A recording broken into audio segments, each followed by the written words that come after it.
Right now, without realizing it, you just made a decision. You decided to keep reading. You decided not to look away. You decided, somewhere deep below the surface of your awareness, that this was worth your attention. And you have no idea how that happened. That is the problem. That is the whole problem.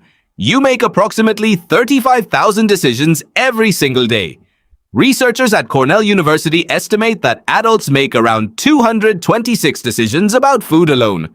That is before you factor in what to say, where to look, how to move, what to believe, who to trust. 35,000 choices cascading from the moment you wake up to the moment you fall asleep. And the uncomfortable truth is that the vast majority of them were never really yours. This is not a metaphor. This is not philosophy. This is neuroscience. Your brain is running a system so old, so deeply embedded, so radically efficient, that conscious thought is almost a luxury it extends to you. A courtesy. The engine underneath does not wait for your permission. It filters, selects, judges, and acts. And then, sometimes, it lets you believe you were in charge. Here is what that actually looks like inside your skull. Neuroscientist Benjamin Libet ran one of the most unsettling experiments in the history of human psychology. He wired up subjects and asked them to do something simple: flick their wrist whenever they felt like it, and note the exact moment they felt the urge to move. What he found rewrote the conversation about human will. The brain showed measurable electrical activity, what is now called the readiness potential, up to 550 milliseconds before the subject was consciously aware of wanting to move. The decision was made before you knew you had made it. The awareness came after. You were catching up to your own brain. Sit with that for a moment. If that is true for something as trivial as flicking a wrist, what does it mean for the choices that feel monumental? What does it mean for the argument you started, the relationship you ended, the job you took, the risk you refused? Your brain has a reason for this. It is a very good reason, actually. The prefrontal cortex, the part of your brain that handles deliberate, effortful, conscious reasoning, is extraordinarily expensive to run. It burns energy. It is slow. In evolutionary terms, an organism that had to consciously deliberate before every single action would be a dead organism. Something in the grass moves, and you are standing there weighing the pros and cons. So the brain automates, ruthlessly, elegantly. It takes patterns it has seen before and compresses them into shortcuts. Psychologists call these heuristics. Neuroscientists sometimes talk about them in terms of predictive coding, the idea that your brain is not actually perceiving the world, but constantly generating predictions about what the world is about to show you and only flagging the exceptions. You are not seeing reality. You are seeing your brain's best guess, updated in real time. And your brain got those guesses from somewhere. This is where it gets personal. The shortcuts your brain runs today were written by your experiences, your culture, your family, your fears, and forces you never consciously agreed to let in. By the time you were 7 years old, researchers believe the foundational architecture of your decision-making was already being laid down. The ambient noise of your childhood was being encoded as default settings. Psychologist Carol Dweck's work on mindset showed that children who received certain kinds of feedback as young as 4 or 5 were already developing fixed mental frameworks that would govern how they approached failure, success, and challenge decades later. Not just their attitudes, their actual decision patterns. You did not choose those patterns.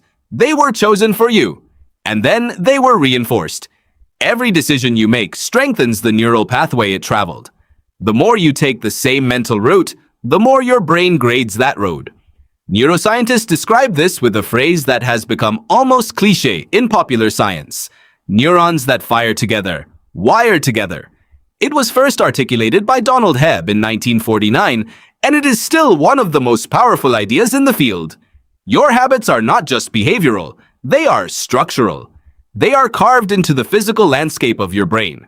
So what you call a decision is often just your brain taking the road it has already paved. Think about the last time you walked into a grocery store. You did not consciously deliberate over every item in every aisle. You followed a path. You reached for familiar things. You responded to colors and packaging and placement without a single conscious thought about any of it.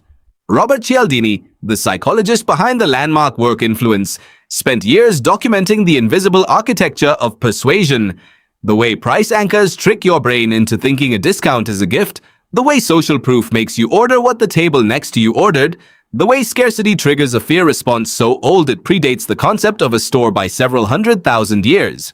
You were not shopping. Your brain's autopilot was shopping. You were standing there, feeling like you were in charge. This is not a failure. This is, in almost every measurable sense, a triumph of engineering. Consider what it costs to make a truly deliberate decision. Psychologist Roy Baumeister's research on what he called ego depletion suggested that willpower, the effortful, conscious override of your automatic system, draws on a limited resource. The more decisions you force yourself to make consciously, the worse you get at it as the day goes on.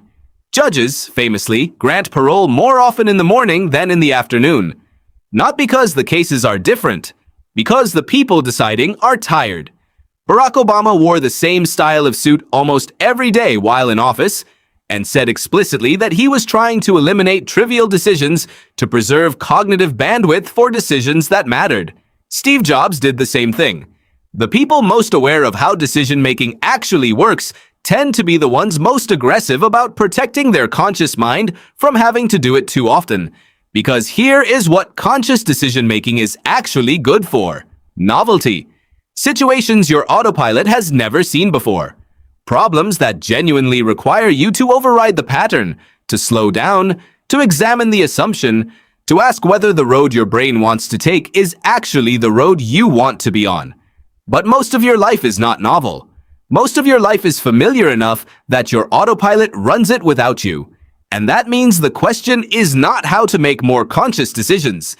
The question is whether the autopilot your brain is running was ever set up in your interest. Psychologist Daniel Kahneman spent his career mapping the gap between the two systems, the fast, automatic, associative thinking he called System 1, and the slow, deliberate, effortful thinking he called System 2. In his landmark work, he documented the ways System 1 makes systematic errors. It is overconfident. It is biased toward the familiar. It mistakes fluency for truth. If something is easy to process, your brain tends to assume it is correct. It is moved by stories more than statistics. It weights recent events more heavily than older ones. It is, by every clinical measure, deeply irrational.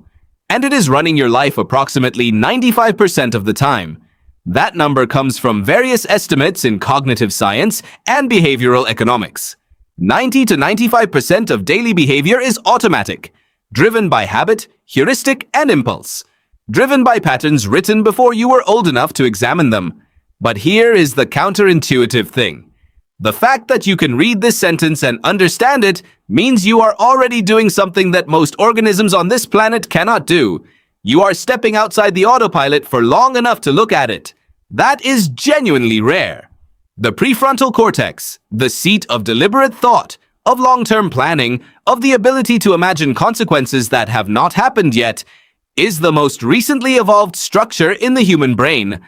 It is the part that can say, wait. It is the part that can interrupt the pattern. Not always, not forever.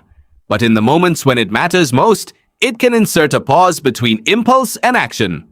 Researchers at MIT and elsewhere have shown that even a brief interruption, a moment of questioning before acting, can significantly alter the outcome of a decision.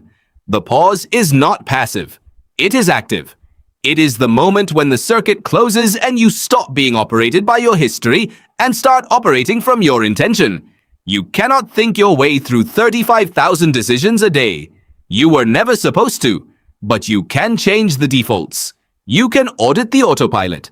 You can ask on the decisions that actually shape your life whether the road your brain wants to take was ever actually chosen, or whether it was just the road that was already there when you arrived. Because the most important decisions you will ever make are not the ones that feel like decisions. They are the ones that feel like nothing at all. The ones that happen so fast, so quietly, so deep below the surface that you never even notice them happening.